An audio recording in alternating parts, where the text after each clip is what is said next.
Bismillahirrahmanirrahim. Assalamualaikum warahmatullahi taala wabarakatuh. Alhamdulillahirabbil alamin wa bihi nasta'in wa ala Rasulillah wa ala alihi wa sahbihi wa man walah. Tuan-tuan dan puan-puan, muslimin muslimat dan mati Allah sekalian, saya mendoakan tuan-tuan dan puan-puan sentiasa diberikan kesihatan yang baik oleh Allah Subhanahu wa taala, sentiasa di bawah lindungan rahmat oleh Allah Subhanahu wa taala, dan mudah-mudahan kita terus menjadi hamba Allah yang beriman, bertakwa serta terus beramal soleh kepada Allah Subhanahu wa taala insya-Allah. Jadi tuan-tuan dan puan-puan, untuk episod kali ini, untuk perkongsian kali ini, saya akan berkongsikan kepada tuan-tuan dan puan-puan berkenaan kesalahan-kesalahan yang mungkin kita sering lakukan bila mana kita membaca surah Al-Fatihah. Dan kenapa penting dia untuk kita tahu kesalahan-kesalahan bila mana membaca surah Al-Fatihah ini? Sebab kesempurnaan dalam membaca surah Al-Fatihah ini sangat dituntut, terutama sekali bila mana kita membaca surah Al-Fatihah di dalam solat. Kerana surah Al-Fatihah ini merupakan salah satu daripada rukun ataupun rukun qauli di dalam solat, dan kita wajib untuk menjaga orang kata apa, hukum-hukum tajwid yang terdapat ataupun sifat-sifat bagi setiap huruf yang terdapat dalam surah Al-Fatihah bila mana kita membaca surah Al-Fatihah di dalam solat. Jadi sebab itulah saya ingin berkongsi kepada tuan-tuan dan puan-puan berkenaan dengan kesalahan-kesalahan yang mungkin kita sendiri lakukan bila mana kita membaca surah Al-Fatihah. Jadi saya berharap dengan perkongsian saya pada kali ini sedikit sebanyak memberikan orang kata apa, bantuan kepada tuan-tuan dan puan-puan untuk membaca surah Al-Fatihah dengan lebih sempurna pada akan datang insya-Allah. Jadi tuan-tuan dan puan-puan, untuk surah Al-Fatihah ini seperti mana yang disepakati oleh para ulama, surah Al-Fatihah ini terdiri pada 7 ayat. Di mana ayat yang pertama bagi surah Al-Fatihah itu sendiri adalah lafaz Bismillahirrahmanirrahim. Jadi bila mana kita menyebut ataupun kita membaca lafaz Bismillahirrahmanirrahim, terutama dalam membaca surah Al-Fatihah di dalam solat, kita perlu menjaga setiap hukum tajwid yang terdapat padanya, ataupun kita memberikan hak-hak bagi setiap huruf itu dengan sebaik mungkin. Kerana apa? Dikhawatiri bila kita baca lafaz Bismillahirrahmanirrahim itu salah, dikhawatiri akan menyebabkan ketidaksempurnaan dalam kita membaca surah Al-Fatihah, dan ianya mungkin akan menyebabkan kesempurnaan solat kita mungkin orang kata sedikit tercalar lah. Jadi kita pergi kepada ayat yang pertama seperti mana yang saya katakan sebentar tadi, di mana ayat yang pertama bagi surah Al-Fatihah ini adalah lafaz Bismillahirrahmanirrahim itu sendiri. Jadi saya akan bacakan satu persatu ayat di dalam surah Al-Fatihah ini, dan insya-Allah saya akan berkongsikan kepada tuan-tuan dan puan-puan di mana kesalahan-kesalahan yang mungkin kita lakukan, yang mungkin sering kita lakukan bila mana kita baca surah Al-Fatihah. Baik, kita mula kepada ayat yang pertama, iaitu Bismillahirrahmanirrahim. Bismillahirrahmanirrahim. Baik, untuk perkataan Bismillahirrahmanirrahim ini, kesalahan mungkin berlaku yang pertama bila mana kita sebut perkataan millah. Mungkin tuan-tuan dan puan-puan pernah dengar dalam kalangan ahli keluarga ataupun daripada kalangan sahabat-sahabat, rakan-rakan, dia baca surah Al-Fatihah, baca lafaz bismillah ini seperti ini. Bismillah, bismillah. Jadi bila bismillah itu seolah-olah mim bawah me, bukan mim baris bawah jadi mi. Yang tepatnya adalah mi, bukan me. Jadi bila dia gabungkan dengan perkataan Allah ini, maka dia akan baca bismillah. Jadi bila bismillah ini dia tidak tepatlah. Yang tepatnya adalah Bismillahirrahmanirrahim. Bismillah. Okay, baik. Yang seterusnya, kemungkinan berlakunya kesalahan bila mana kita menyebut makhraj huruf ha. Tuan-tuan kena hati-hati. Berkaitan dengan makhraj huruf ini, dia termasuk dalam kesalahan-kesalahan yang jelas. Bila kesalahan-kesalahan yang jelas ini termasuk antaranya adalah makhraj huruf, panjang pendek bacaan. Jadi kita kena betul-betul jaga. Sebab bila kita salah menyebut makhraj huruf, kita kemungkinan akan menukar makna bagi perkataan tersebut. Dan ia merupakan salah satu kesalahan besar bagi dalam ilmu tajwid lah. Jadi tuan-tuan perlu melafazkan makhraj huruf ha ni dengan tepat. Ini adalah ha pedas, bukan ha bulat. Jadi dia perlu orang kata apa, lebih jelas sedikit lah. Bismillahirrahmanirrahim. Rahman. Jangan Bismillahirrahman. Bila Rahman tu seolah-olah tuan-tuan baca ha ni seperti ha bulat. Dia ada beza antara makhraj huruf ha bulat dengan ha pedas ni. Kalau ha yang macam ni kita panggil ha pedas.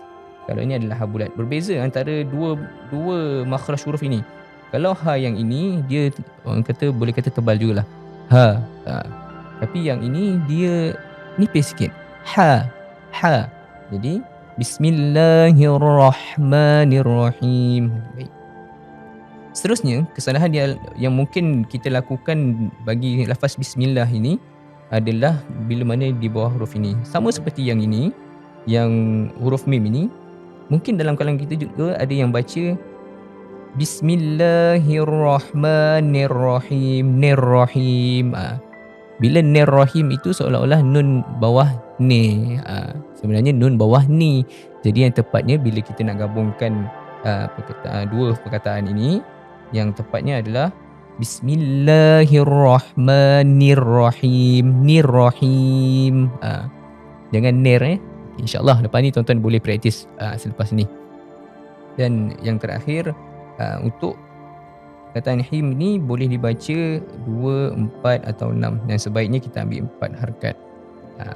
Itu seperti perkongsian pada tuan-tuan dan puan-puan lah. Kita pergi kepada ayat yang seterusnya, iaitu ayat yang kedua.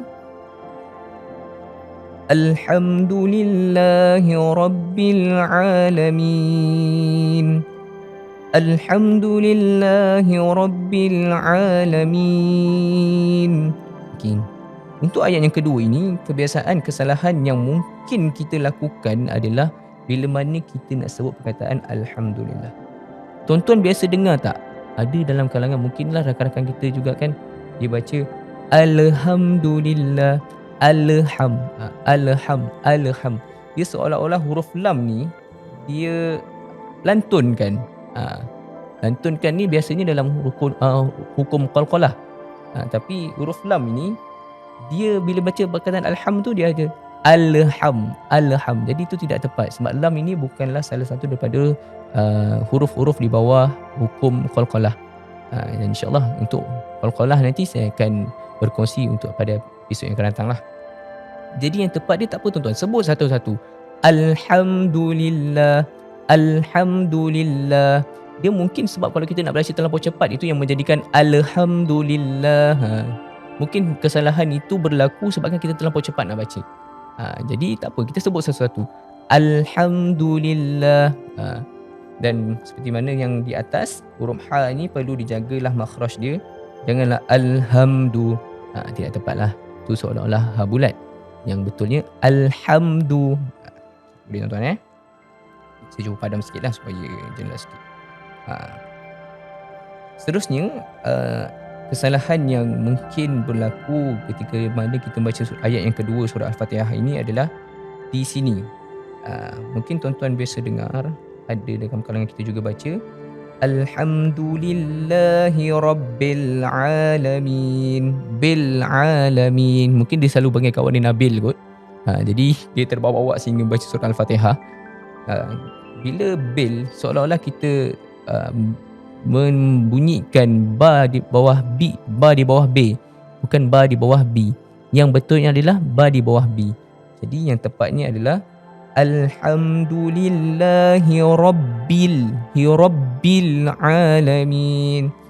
Jangan lepas ni janganlah kita baca lagi Hirabbil. Kita siapa yang buat siapa yang baca Hirabbil tu, insya-Allah lepas ni boleh perbaiki, boleh praktis. Dan yang terakhir bagi ayat yang kedua ini, kesalahan mungkin berlaku dari sudut makhraj huruf ain. Ni tuan-tuan kena hati-hati sebab bila berkaitan dengan makhraj huruf ini memang kita kena hati-hati sebab dia tergolong, macam saya cakap tadi, tergolong daripada kesalahan-kesalahan yang berat lah juga. Bila nak sebut perkataan alamin ni ada beza untuk kita sebut hamzah dan juga ain. Mungkin ada dalam kalangan kita yang baca Alhamdulillahi Rabbil Alamin. Bila alamin seolah-olah ain itu tuan-tuan baca makhraj dia sama seperti hamzah. Yang ni kita kena hati-hati. Dan insya-Allah tuan-tuan dan puan-puan, benda ini adalah satu ilmu tajwid ni adalah ilmu yang perlu kita praktis hari-hari. Dan insya-Allah bila kita praktis hari-hari, kesempurnaan dalam menyebut setiap makhraj huruf itu akan sampai insya-Allah. Jadi yang tepatnya adalah Alhamdulillahi Rabbil Alamin. Alamin. Boleh tuan-tuan saya ulang balik semula. Alhamdulillahi Rabbil Alamin. Okay. Baik. Kita pergi kepada ayat yang ketiga. Itu Ar-Rahmanir Rahim. Ar-Rahmanir Rahim. Okey. Untuk ayat yang ketiga ini, kesalahan yang biasa saya dengar ataupun mungkin tuan-tuan juga sering dengar adalah bila mana kita nak sebut perkataan Ar-Rahman, Ar-Rahmanir Rahim. Mungkin tuan-tuan biasa dengar ada dalam kalangan kita yang baca Ar-Rahmanir Rahim, Ar-Rahmanir Rahim. Bukan Ar-Rahman. Itu tak tepat tuan-tuan dan puan-puan. Yang tepat dia macam saya sebut satu-satu. Ar-Rahmanir Rahim. Ar-Rahman. Sebab itu kalau tuan-tuan, kalau siapa yang mengaji daripada kecil, tak kira lah Iqra' atau Muqaddam, antara benda awal yang kita akan belajar adalah berkaitan dengan vokal huruf ataupun macam mana kita nak sebut huruf tu dengan tepat. Contoh kalau tuan-tuan tengok dekat dalam Iqra' ada alif di atas A, alif bawah I, alif depan U, A, I, U. Ini adalah vokal-vokal. Adalah latihan vokal untuk kita menyebut huruf ataupun makhraj huruf. Dia penting sebab untuk mengelakkan berlakunya daripada kesalahan-kesalahan seperti inilah dan juga kesalahan yang berada di atas tadi. Jadi yang tepatnya adalah Ar-Rahman, bukan Ar-Rahman. Sekiranya tuan-tuan adalah salah seorang yang melakukan yang membaca seperti tadi iaitu Ar-Rahman, insya-Allah lepas ni tuan-tuan boleh perbaiki. Kita baca yang tepatnya adalah Ar-Rahmanir Rahim. Ar-Rahmanir Rahim. Baik. Seterusnya dalam ayat ni juga, ayat yang ketiga ni kita kena jaga seperti mana saya cakap tadi, makhraj huruf ha dan juga ha lah. Ada dua ha kat sini dan hati-hati juga dekat perkataan Nir-Rahim ini. Seperti mana yang atas, jangan kita baca Ar-Rahmanir Rahim, Nir-Rahim. Bila Nir-Rahim dia dah menyendingkan bacaan. Bila menyendingkan bacaan, ia tidak sempurna lah. Yang sempurna adalah Ar-Rahmanir Rahim, Nir-Rahim. Yang ni yang tepat tuan-tuan. Yang ni salah. Okey. Kita pergi kepada ayat yang seterusnya, iaitu ayat yang keempat. Maliki Yaumiddin, Maliki Yaumiddin. Okey. Untuk ayat yang keempat ini, mungkin kesalahan berlaku bila mana nak sebut Middin. Middin ni mungkin sebab kita ni orang Melayu, jadi mungkin ada dalam kalangan kita yang baca Maliki Yaumiddin, Middin. Maksudnya salah dulu kat sini. Middin kat mi ni, kat mim ni. Mim mati bawah mi, mim baris bawah. Bila kita nak sebut mim yang berbaris bawah adalah mi, bukan me. Jadi Maliki Yaumiddin, Middin. Yang keduanya kat sinilah. Bukan Middin. Din tu mungkin nama bagi kawan kita ataupun jiran kita. Okay. Jadi yang tepatnya adalah Maliki Yaumiddin, Middin. Boleh tuan-tuan, insya-Allah kita cubalah perbaiki pada semasa ke semasa. Kita pergi kepada ayat yang kelima. Iyyaka na'budu wa iyyaka nasta'in. Iyyaka na'budu wa iyyaka nasta'in. Okey. Kebiasaan dia, kesalahan yang mungkin kita sering lakukan bila mana kita baca ayat yang kelima ini adalah daripada ketika mana perkataan ni. Sebab ada huruf ain. Dia memang nak kata kelaziman, kita tak boleh katakan dia sebagai satu kelaziman. Kita kena sentiasa praktis. Memang akan ada orang kata apa, sedikit isu ataupun masalah bila kita nak menyebut huruf ain dan huruf hamzah. Tak apa tuan-tuan, bila tuan-tuan rajin berlatih atau mempraktis, insya-Allah kesempurnaan dalam menyebut huruf ain itu akan sampai. Jadi janganlah kita baca Iyyaka na'budu, kana'budu. Kalau kana'budu seolah-olah ain itu tuan-tuan baca seperti mana yang atas tadi adalah seperti hamzah. Yang tepatnya adalah Iyyaka na'budu, Iyyaka na'budu. Yang seterusnya juga adalah pada huruf ain. Ain ini janganlah baca wa iyyaka nasta'in. Ta'in salah. Kalau ta'in tu seolah-olah huruf hamzah. Jadi sentiasa praktiskan, insya-Allah kita akan dapat sebut setiap makhraj huruf itu dengan tepat. Baik, seterusnya kita pergi kepada ayat yang ke-6. Ihdinas siratal mustaqim. Ihdinas siratal mustaqim. Baik, untuk ayat yang ke-6 ini, kesalahan sering berlaku. Yang pertama, bila mana kita nak sebut perkataan ihdina.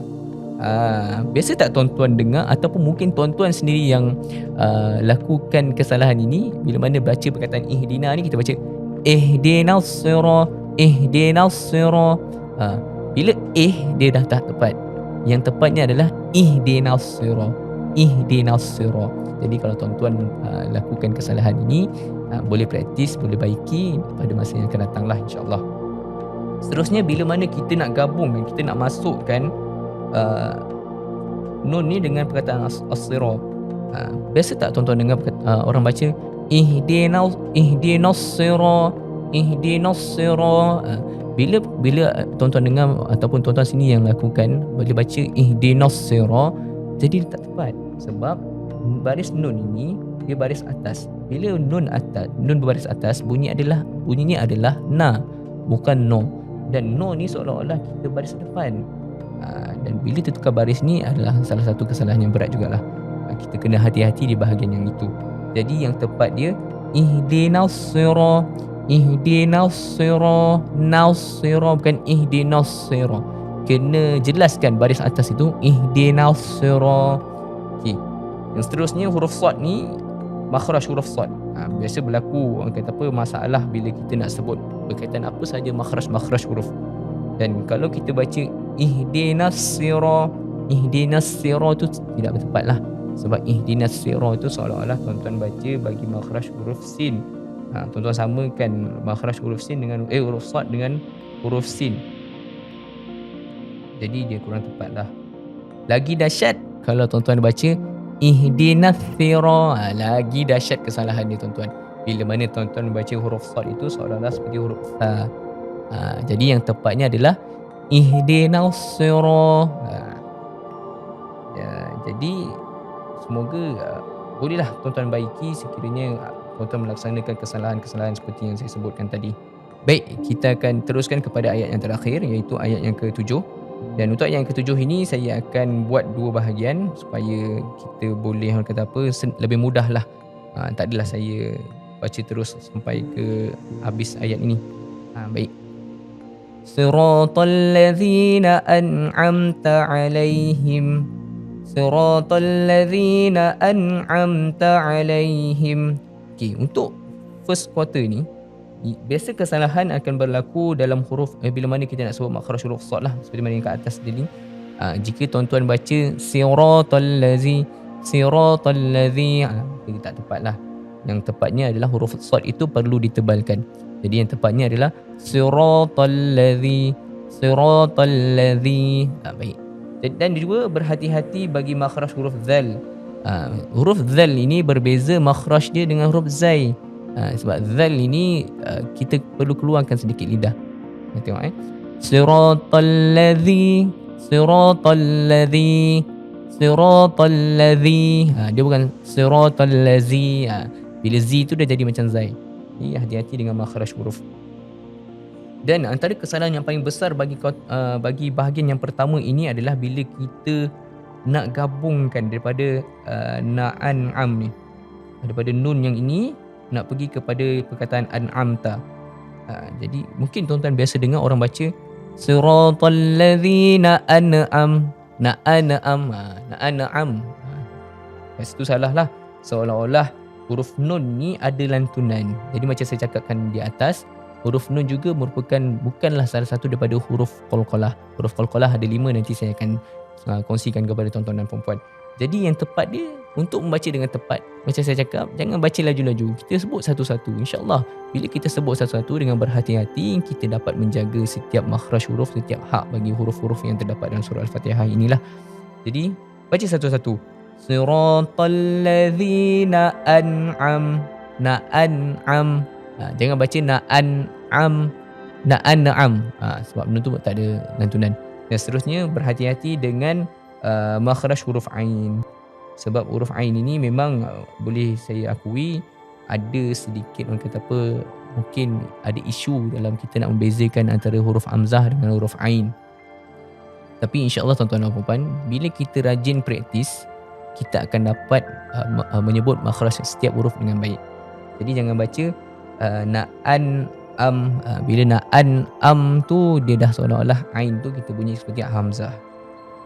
Jadi yang tepat dia siratal ladzina an'amta alaihim. Seterusnya yang kesalahan yang berlaku dalam kuarter yang pertama ini bila mana kita nak sebut perkataan him ni. Ada tak dalam kalangan kita, mungkin dalam kalangan sahabat kita ataupun saudara mara kita ataupun kita sendiri, bila baca, sebab kita Melayu kan, bila kita sebut perkataan alaihim ni kita baca alaihim, apa yang nak marah kan pun tak tahu. Alaihim, dia yang tepatnya adalah alaihim, bukan alaihim. Jadi tuan-tuan boleh, sekali tuan-tuan melakukan kesalahan tersebut, boleh improve pada masa akan datang. Baik, seterusnya ghairil maghdubi alaihim waladdallin.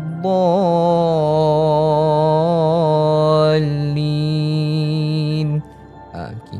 Untuk kuarter yang kedua ni, kesalahan sering berlaku. Huruf ghain ni kita kena hati-hatilah. Kita jangan baca.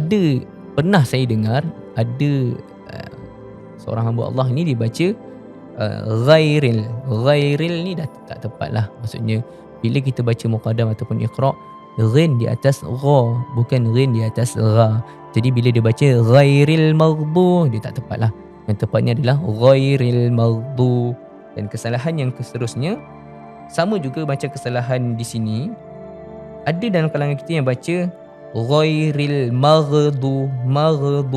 Maghdu dia seolah-olah ghain ni dia ada lantunan. Mungkin sebab macam saya cakap lah, mungkin nak baca terlampau laju, disebabkan baca terlampau laju, jadi dia ada lantunan kat situ. Yang tepatnya adalah ghairil maghdu. Dia bukan ghairil maghdu. Boleh ghairil maghdu. Bu ni hati-hati, jangan baca seperti huruf dal, sebab ada beza antara dal dengan dad. Dal ni, dad ni lebih tebal. Jadi ghairil maghdu, ghairil maghdu. Okay. Yang seterusnya alaihim. Hati-hati seperti mana juga yang di sini. Hati-hati, jangan alaihim, dia kena sebut yang tepatnya adalah alaihim. Dan yang kedua terakhir, bila kesalahan berlaku bila mana kita nak masukkan walau lam alif ni ke dalam perkataan dhalin ni.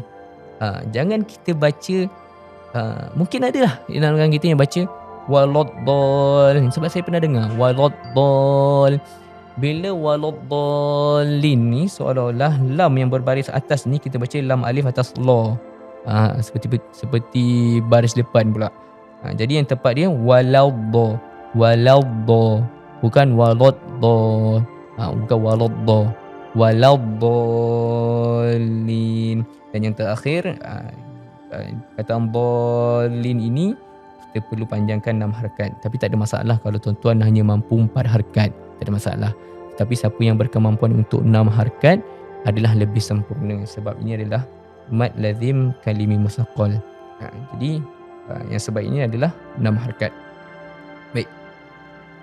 Yang tepatnya siratal ladzina an'amta alaihim ghairil maghdubi alaihim waladdallin. Bila nak waladdall tu dia kena orang kata apa, lantun. Bukan lantun lah, dia macam terangkat sikit baca dia. Waladdallin. Jangan kita baca waladdallin. Sebab tu yang menunjukkan dia mad lazim tu. Baik, jadi untuk ayat terakhir ini kita cuba baca dengan lebih baik ataupun lebih sempurna. Siratal ladzina an'amta alaihim ghairil maghdubi alaihim waladdallin.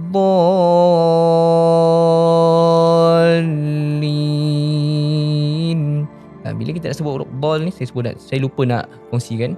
Bila nak sebut dallin, dia mesti ada macam naik sikit.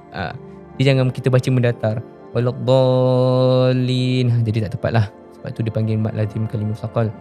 Jadi yang tepatnya waladdallin. Okey, boleh tuan-tuan? Jadi setakat itu saja perkongsian saya pada kali ini, dan mudah-mudahan semoga dengan saya berikan perkongsian pada kali ini dapat membantu tuan-tuan dan puan-puan untuk baca surah Al-Fatihah dengan lebih baik pada masa akan datang. Dan insya-Allah kita akan berjumpa lagi pada episod yang akan datang. Aqulu qawli hadza wa astaghfirullahal azim wa lakum. Assalamualaikum warahmatullahi taala wabarakatuh.